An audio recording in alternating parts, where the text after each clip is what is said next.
அஸ்ஸலாமு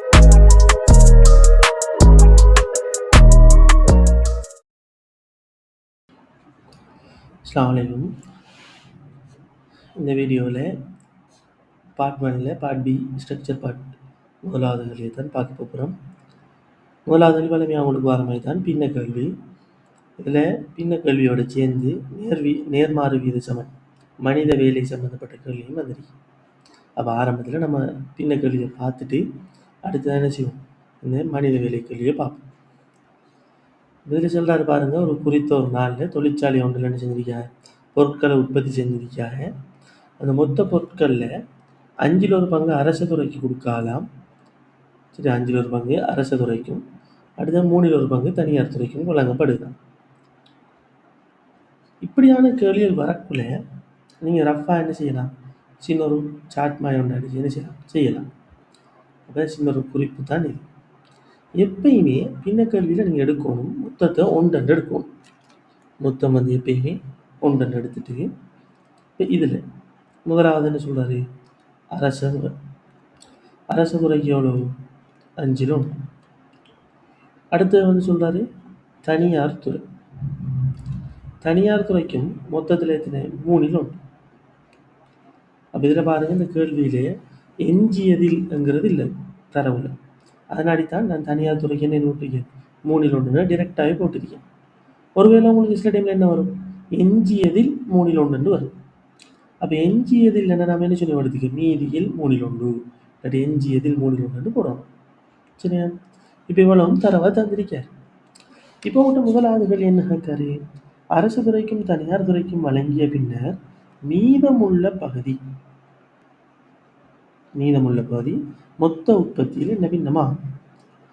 அப்போ எல்லா கேள்வியிலையும் இது வரும், மொத்த உற்பத்தியின் பின்னமாக தருக, இல்லாட்டி என்ன மொத்தத்தின் பின்னமாக தருகன்னு சொல்லி. அதற்கான நீங்கள் குழம்ப தேவையில்லை. இங்கே கேட்கறது என்ன, இதை விட்டு போட்டு பாருங்கள். அரசு துறைக்கும் தனியார் துறைக்கும் வழங்கிய பின்னர் மீதமுள்ள பகுதி. அப்போ அரசு துறைக்கும் தனியார் துறைக்கும் கொடுத்ததுக்கு பிறகு மிச்சம் எவ்வளோ இருக்குன்னு சொல்லி கேட்காரு. அப்போ நம்ம இங்கே என்னத்தை காணணும், மீதியை காணணும். மீதி காண்றேன்னா நீங்கள் என்ன செய்யணும்னா, இப்போ நம்ம எந்த இடத்துல மீதி காண போகிறோமோ அப்போ மீதி காண்றதுக்கு மொத்தத்தில் இருந்து கழிக்கிறேன். சரியா? அப்போ 1 கழிக்கணும் மீதி காண்றது. 1 யாரை கழிக்கணும்னா, எவ்வளத்துக்கு நம்ம மீதி காண போகிறோமோ அதுக்கு மேலே உள்ள ஒவ்வொரு செயற்பாட்டிலையும் வர பின்னங்களை விஷயணும் நீங்கள் கூட்டி போட்டு கழிக்கணும். அப்போ எவ்வளோ பேரையும் கூட்டி போட்டு என்ன செய்வீங்க, 1 கழிப்பீங்க. 1 இவ்வளோ கூட்டி போட்டு கழிக்கிறோம். அப்போ இதைத்தான் நம்ம கழிச்சுன்னு செய்யப்படுறோம், மீதி காண போகிறோம். அப்போ ஞாபகம் வச்சுக்கோங்க, மீதி காண்றது எப்படி, நம்ம எந்த இடத்துல மீதி காண போகிறோமோ அந்த இடத்துக்கு மேலே வர ஒவ்வொருத்தர பின்னத்தையும் கூட்டி போட்டு 1 கழிச்சிங்கன்னா சரி. அப்போ இங்கே நம்ம எழுதுவோம், 1 சய 5 சக 3 2 பின்னத்தையும் கூட்டி போட்டு 1 கழிக்க போகிறோம். அப்போ 1 - இப்போ இவ்விடத்துக்கு இந்த இடத்துல நாம் என்ன செய்வோம், 2 பின்னத்தையும் கூட்டுவோம். அப்போ 5 சக 3 5க்கு 3க்கும் போமசி. 5க்கு 3க்கும் போமசி எப்படி பார்க்குறேன், நான் ஏற்கனவே அந்த போமசி பார்க்கக்கூடிய சொல்லி தந்து பெரிய நம்பரை எடுக்கிறேன். பெரிய நம்பர் எடுத்துகிட்டு என்ன செய்கிறேன், அது சின்ன நம்பரால் பிரிபாடு தான் பார்க்குறேன். பெரிய நம்பர் 5 3ஆல் பிரிபாடுமானு பார்க்குறேன் இல்லை. அப்போ 5 ஒவ்வொரு மடங்காக பார்க்குறேன். அடுத்த மடங்கு 10 3ஆல் பிரிபடாது. அடுத்த மடங்கு 15 3ஆல் பிரிபடும். அப்போ போமசி என்ன, 15. இப்போ என்ன செய்யணும், ஒவ்வொரு பகுதி எண்ணையும் 15ஆக மாற்றணும். அப்போ 5 15ஆக மாற்றுறீங்கன்னா 3ஆல் பிரிக்கணும். அப்போ மேலேயும் 3ஆல் பிரிக்கப்படும். 3 அடுத்தது 3 15ஆக மாற்றுறீங்கன்னா 5ஆல் பிரிக்கணும். அப்போ மேலேயும் 5ஆல் பிரிக்கப்படும். 5 அப்போ உங்களுக்கு வரும் 15 8. 15 8.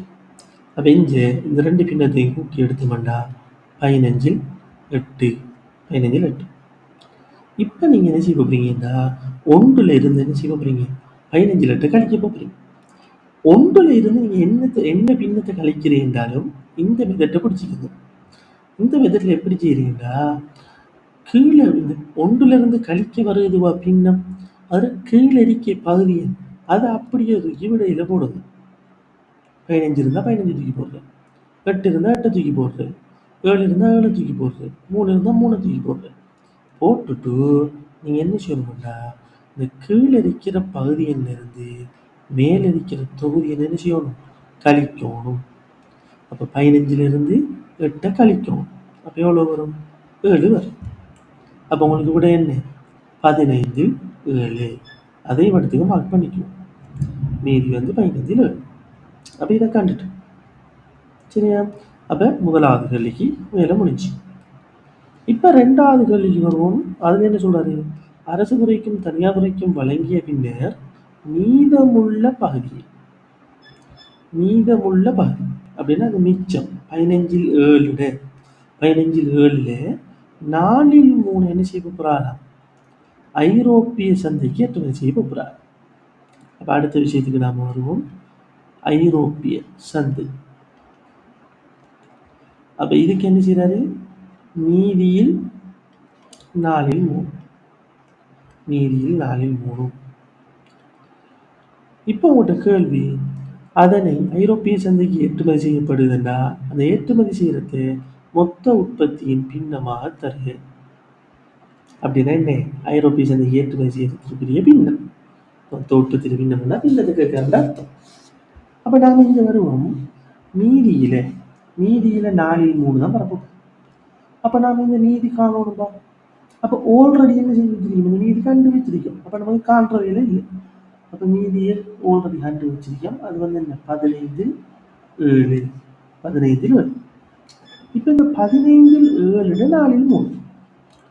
அப்போ இடத்துக்கு எழுதுவோம், 15ல் 7 4ல் 3.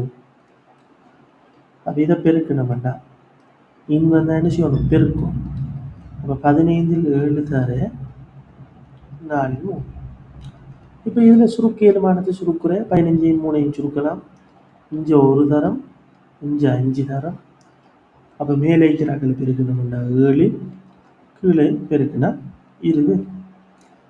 அப்போ ஐரோப்பிய சந்தைக்கு உற்பத்தி செஞ்சது எவ்வளோ, 20ல் 7. இதை கண்டாச்சு. இப்போ அடுத்த கேள்விக்கு வரும், ஐரோப்பிய சந்தைக்கு ஏற்றுமதி செய்யப்பட்ட பின்னர் மீதமுள்ள உற்பத்தி பொருட்களின் பெறுமதி 2,10,000. அப்போ இதுக்கும் போனதுக்கு புறவும் கடைசா மிஞ்சிற மீதி, அந்த மீதி தானே எவ்வளோவாம், 2,10,000. இப்போ கேள்வி, மொத்த உற்பத்தியில பெருமானத்தை காணுங்கன்னு சொல்லி சொல்லியிருக்காரு. எப்பயுமே நீங்கள் ஞாபகம் வச்சுக்கணும், மொத்த பெருமதி கேட்டா, மொத்தம் கேட்டா இப்படி ஒரு அளவு ஒன்று தருவார். அந்த அளவை என்ன செய்கிறேன், அந்த அளவுக்குரிய பின்னத்தால, அந்த பின்னத்தில் நிகர் மாறாள், அளவுக்குரிய பின்னத்தில் நிகர் மாறாள் என்ன செய்யணும், பெருக்கும். சரியா. அப்போ நாம் இப்போ மொத்தம் காணணுமெண்டா, மொத்த உற்பத்தியில் பெருமதியை நீங்கள் காணணுமெண்டா ஃபஸ்ட்டுக்கு நீங்கள் என்னத்தை காணணும், இந்த 2,10,000 பின்னத்தை காணணும். கண்டா மட்டும்தான் நீங்கள் என்ன செய்யலாம், மொத்தத்துக்குரிய பெருமதியை காணலாம். அந்த பின்னம் இல்லாட்டி இப்போ நாம் என்ன செய்யலாம், பின்னத்தில் நேர்மாற போட்டு பெருக்கலாம். அப்போ இதுக்குரிய பின்னத்தை எப்படி காண்றேன்னு பார்த்தோம்டா, வளமையான வேலை விவடத்துக்கு மீதி காண போகிறோம். மீதி காண நம்ம என்ன செய்யணும், விவடத்துக்கு மீதி காண போகிறோம். அப்போ இந்த இடத்துல மீதி காணா அது மேலே உள்ளாக்கள் எல்லாரையும் கூப்பிட்டோம். அப்போ ஐரோப்பியா, தனியா, அரசு எல்லாத்தையும் கூட்டி போட்டு என்ன செய்யணும், மொத்தத்திலிருந்து கழிக்கும். அப்போ நமக்கு ஆல்ரெடி அரசையும் தனியாரையும் கூட்டி வச்சிருக்கோம் 15ல் 8. அதோட 20ல் 7 கூட்டி போட்டு 2 பேரும் என்ன செய்யறேன், கூட்டி போட்டு 1லிருந்து கழிச்சாச்சு. அப்போ என்ன செஞ்சிடும், மீதிக்குரிய பின்னம் வந்துடும். அப்போ அதை கழிப்போம், 1 - 1லிருந்து அரசு துறையும் தனியார் துறையும் 15ல் 8 சக, அங்கே ஐரோப்பியா 20ல் 7. இப்போ இவ 2 பேரையும் நாம் கூட்டணும்டா, 15ல் 8ஐயும் 20ல் 7ஐயும் கூட்டணும். அப்போ அதை இடத்துக்கு கூட்டு வேண்டாங்க, அடுத்த பக்கத்தில் கூட்டு 15 8 20 7. அப்போ பெரிய நம்பர் என்ன 20. 15 பிரிபடுமா இல்லை. இப்போ 15 பிரிபட அடுத்த மடங்கு 40 பிரிபடாது. அடுத்த மடங்கு 60 பிரிபடும். அப்போ போமசி வந்து 60. அப்போ 60 வார என்ன இவரை 4 பெருக்கணும். அப்போ மேலேயும் 4 பெருக்கப்படும் 32. இவர் என்ன செய்யணும் 3 பெருக்கணும். அப்போ மேலேயும் 3 பெருக்கும் 21. அப்போ 60ல் 53. சரியா? அப்போ 60ல் 53. அப்போ ரெண்டையும் கூட்டுங்க என்னோட வருது நமக்கு 60ல் 53. இப்போ கழிச்சு விட்டீங்கன்னா உங்களுக்கு எவ்வளோ வரும் 60ல் 7. 60ல் 7. அப்போ மீதிக்குரிய பின்னத்தை கணட்டம் என்ன 60ல் 7. இப்போ என்ன கட்டுறீங்க உங்கள்கிட்ட மொத்தம் கட்டுறீங்க. அப்போ மொத்தம் என்ன செய்யற அளவை போடுற. சரியா? 2,10,000 அளவு. அப்போ இங்கே போடுவோம் 2,10,000 தர பின்னத்தில் நிகர்மா பின்னம் என்ன 60ல் 7. அப்போ அது 60ன் கீழ் 7. அப்போ இங்கே 60ன் கீழ் 7 இதை போட்டு பெருக்கி எடுத்தா சரி. அப்போ இதில் சுருக்கலாம் 21ஐயும் 7ஐயும் சுருக்கணும்னா 3. அப்போ 30,000 இருக்கும். அப்போ இதை பெருக்கி எடுத்தீங்கன்னா உங்களுக்கு கூட வரும் ரூபாய் 18 லட்சம். ரூபாய் 18 லட்சம். அப்போ மொத்தம் வந்து 18 லட்சம் வந்து வரும். அப்போ இவ்வளவும் இந்த முதல் 3 கேள்வி பின்ன கேள்வியில் வரும். சரியா? இதை தவிர இந்த வந்த டைப்பை தவிர மீதி கேட்டாரு. அடுத்தது மீதியில் ஒரு பின்னத்தை தந்தார். மீதியில் 4ல் 3 தந்து போட்டு அது மொத்த உற்பத்தியில் பின்னமாக தாங்கின்னு சொல்லி கேட்டார். 2வது கேள்வி இதில் மீதியை கேட்டார். முதலாவது கேள்வியில் 2வது கேள்வியில் அந்த இன்வார மாதிரி கேள்வி. 3வது கேள்வி மொத்தம் காண்ற மாதிரி கேள்வி. ஒரு பின்னத்தை கண்டுபிடிச்சி அதுக்குரிய அளவை தந்து மொத்தம் காண்ற மாதிரி ஒரு கேள்வி. இதை தவிர பின்ன கேள்வியில் வாரீங்களா என்ன செய்யலாம் இன்னொரு 4வது டைப்பை வார கேள்வி தான் இப்போ உங்கள்கிட்ட கேட்கலாம். தனியார் துறைக்கு கொடுத்த பொருட்களோட பெறுமதி என்ன சொல்லி கேட்கலாம். இப்படி வந்தால் நீங்கள் என்ன செய்யணும்னா உங்களுக்கு தனியார் துறைக்குரிய பின்னம் தெரியும் 3ல் 1. இந்த பின்னத்தை மொத்தத்தால் பிரிக்கும். அதுக்குரிய பின்னத்தை என்ன செய்யறேன் பின்னத்தை மொத்தத்தால் பிரிக்கும். அப்போ பின்னம் 3ல் 1 மொத்தம் கண்டு வச்சிருக்கோம் 18 லட்சம். அப்போ இதை பெருக்கி விட்டீங்கன்னா எவ்வளோ வரும் ரூபாய் 6 லட்சம். 6 லட்சம். இது 4வது வார ஒரு டைப் கேள்வி. சரி 4வது டைப் என்ன செய்யும் இந்த கேள்வி வரும். அப்போ பின்ன கேள்விகளுக்குள்ளே இவ்வளவுதான் வரும். அப்போ நீங்கள் இதுக்கே ப்ராக்டிஸ் பண்ணீங்கன்னா சரி இந்த மெத்தட்லேயே ட்ரைன் ஆகிட்டு போனீங்கன்னா இந்த சொல்லும் நம்பரும் தான் மாறப்போகுது. அதாவது சொல்லும் பின்னமும் தான் மாறப்போகுது. மற்றபடி எல்லாம் செய்கிற மெத்தட் எல்லாம் ஒன்றுதான். சரியா? அப்போ இவ்வளவும் பின்ன கேள்விகளை வரும். இப்போ நான் சொன்னேன் 4வது கேள்வி வந்து என்ன மனித வேலையோட சம்பந்தப்பட்ட கேள்வி. அது என்னது நேர்மாறு வீத சமன். நேர்மாறு வீத சமனோட சம்பந்தப்பட்ட ஒரு கேள்வி தான். சரியா? அப்படி இவர் என்ன செய்வோம் தனியாக எடுத்து பார்ப்போம். அப்போ 4வது கேள்வி வந்து நேர்மாறு வீத சமன் கேள்வி. இதை பார்த்தோம்னா பாருங்க இத்தொழிற்சாலையில் 50 தொழிலாளர்கள் தினமும் 8 மணித்தியாளர்கள் வேலை செய்யுங்க. அப்போ தொழிலாளி தந்திருக்காரு 50 பேர் வேலை செய்கிற மணித்தியாளர் தாராரு 8 மணித்தியாளர். அதே தினத்தில் 10 தொழிலாளர்கள் வேலைக்கு சமூகம் அளிக்கவில்லை. 10 பேர் வேலைக்கு வரல. வந்தா வராம விட்டா என்ன மிச்சம் எத்தனை பேர் இருப்பா 40 பேர் இருப்பா. அந்நாளுக்கான தினசரி உற்பத்தியை நிறைவேற்றுவதற்கா அப்ப 50 பேர் வந்து 8 மணித்தியாலம் செய்கிற வேலையைத்தான் 50 பேர் வந்து 8 மணித்தியாலம் செய்கிற இதே வேலையைத்தான் இதை எக்ஸ் எடுக்கணும். இதே வேலையை தான் இந்த 40 பேரும் செய்ய கூப்பிடுறாங்க. அப்ப அதுவும் எக்ஸ் தான். இதைத்தான் நீங்க என்ன செய்யணும் கவனிச்சுக்கோங்க. அதே வேலை தானா இல்லை அதில் அரைவாசி வேலையா? சில டைமில் பின்னமாக வரும். அந்த மொத்த வேலையில ஏதாவது ஒரு பின்னம் 3ல் 1 பங்கு 7ல் 3 பங்கு சொல்லி வரும். சரியா? அப்படி ஏதாவது வேலையாங்கிறத கவனிச்சுக்கணும். இந்த கேள்வியில் வந்து அதே வேலை 50 பேர் வந்து 8 மணித்தியாலம் வேலை செஞ்சு உருவாகிற உற்பத்தி அதே வேலை தான் இந்த 40 பேரை செய்ய போகிறாங்க. அப்போ இதை கவனிச்சுக்கணும். அப்போ இந்த வேலையை செய்யறதுக்கு மீதமுள்ள தொழிலாளர்கள் மேலும் எத்தனை மணித்தியாலங்கள்? இந்த சொல் தான் மேலதிகம். மேலதிகமாக எத்தனை மணித்தியாலங்கள் வேலை செய்யணும்னு இருக்காரு. அப்போ 8 மணித்தியாலம் தான் ஒரு நாளுக்கான சராசரி வேலை செய்கிற நேரம். இதுக்கு எக்ஸ்ட்ராவா எத்தனை மணித்தியாலம் வேலை செய்யணும்னு வச்சிருக்கு. அப்போ நாம் என்ன செய்வோம்? உடனே இவடத்துக்கு வார மணித்தியாலத்தை கண்டு வச்சுக்குவோம். எச்சிற பெருமானத்தை கண்டு வச்சிருவோம். அங்கே என்ன செய்யாது? மேலதிகத்தை காண மாட்டோம். இப்போ கேள்வியில் கவனிச்சுக்கணும். மேலதிகமா மேலதிகம் கேட்டிருக்காராங்கிறத பார்த்துப்போம். சரியா? இப்போ நாம் பார்ப்போம் மேலதிக நேரத்தை எப்படி காணலாம். இப்போ மேலதிக நேரம் காணலா ஃபஸ்ட்டுக்கு வேலோட அளவை நீங்கள் ஆணும். வேலோட அளவு என்ன செய்வீங்க? தொழிலாளர்கள் மணித்தியாலம் தந்திருக்கி அதை பிரிக்கிடுவீங்க. அப்போ 50 தர 8 அப்படி இதை பெருக்குனா 400 தொழிலாளர் மணித்தியாலம் வேலோட அளவு வந்துச்சு. இப்போ நாம காணலாம் என்ன?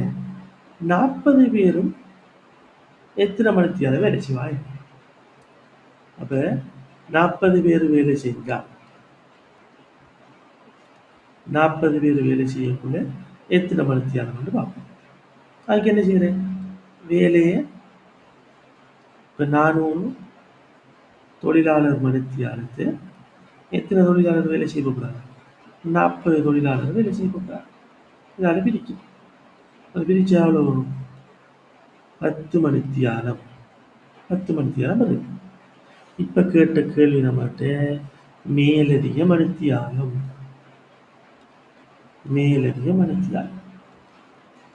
அப்போ 10 பேர் வரலை, 40 பேர் வேலை செய்யணும்டா ஒரு ஆள் 10 மணித்தியாலம் வேலை செய்கிறார்.